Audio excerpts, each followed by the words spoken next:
Alright YouTube, how are you guys doing today? What I'm going to do in this video is to go over the iMovie application for the iPhone 4. One of my favourite applications for the Mac is iMovie. All my videos are mostly done on iMovie, and when I heard iMovie coming up to the iPhone 4, I was like, that is one reason in itself to get an iPhone 4. And I'm going to show you how well it works. So first things first, I'm going to go into settings and show you one of the options that has come up. If you go into location services, you'll notice that camera has come into location services in iMovie as well. So I tend to have all these on now, and I'm just going to put this one off and keep iMovie on. Now if you go into the iMovie application here, to start off a project, all you have to do is press the plus button,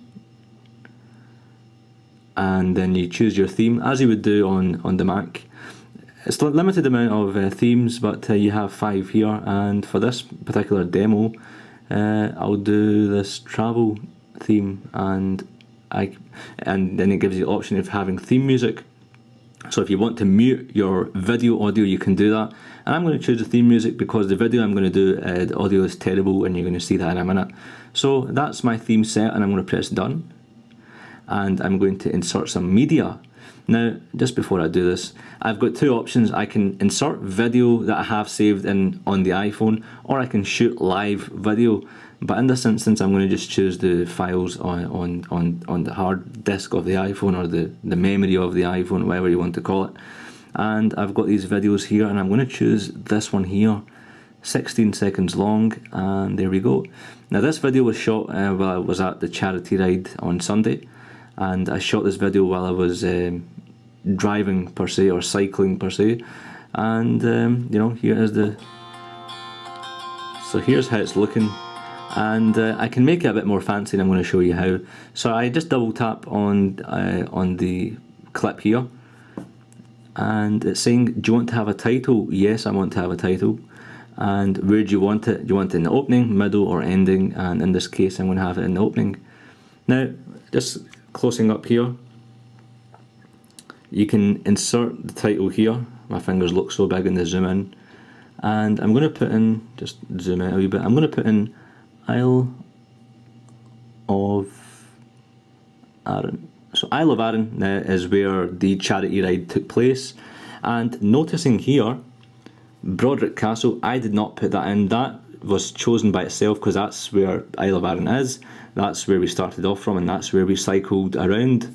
And it picked that up because I made the video from my iPhone 3GS, and the location services somehow managed to pick that up, and it tagged it, which is pretty neat.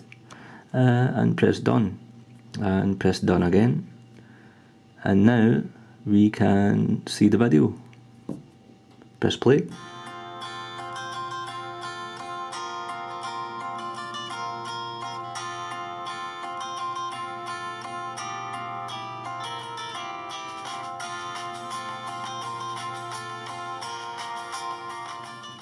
Now it was only 16 seconds long, simply because the video that I took was short, because I was riding and the weather, the headwind was coming up, so I had to really focus on the road and not on the iPhone and recording.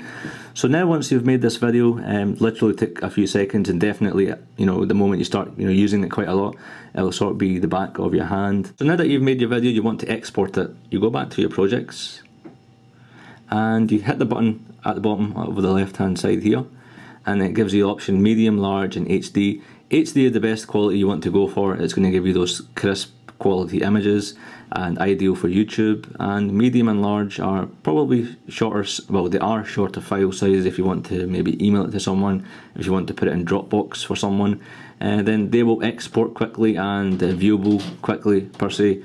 But I'm going to go for HD, and yeah. That was my sort of review, or an overview of how iMovie works on the iPhone. Definitely one of the applications I was looking for. £2.99, great price on the App Store. I think it's about $4.99 in the United States. But here in the UK, £2.99, and you can't really beat it. I'm liking it, and it's one of the reasons why I actually went out and got an iPhone 4.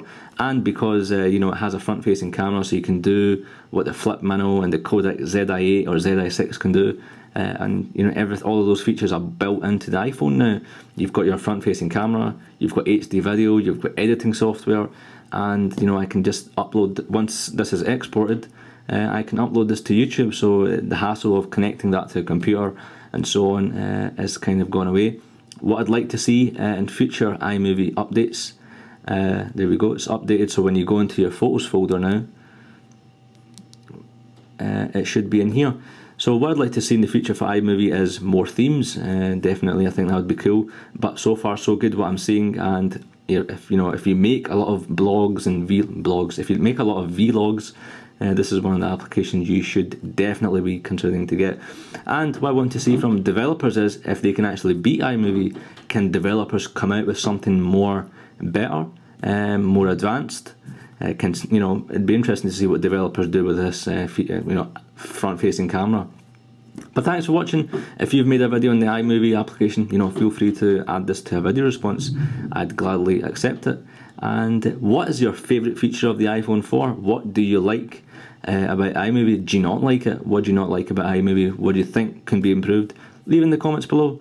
And last but not least, you can join me on iGlassRegion.com, twitter.com/i6glassregion, and if you click here and here, you can watch some of my previous iPhone videos. Thanks for tuning in. Cheers.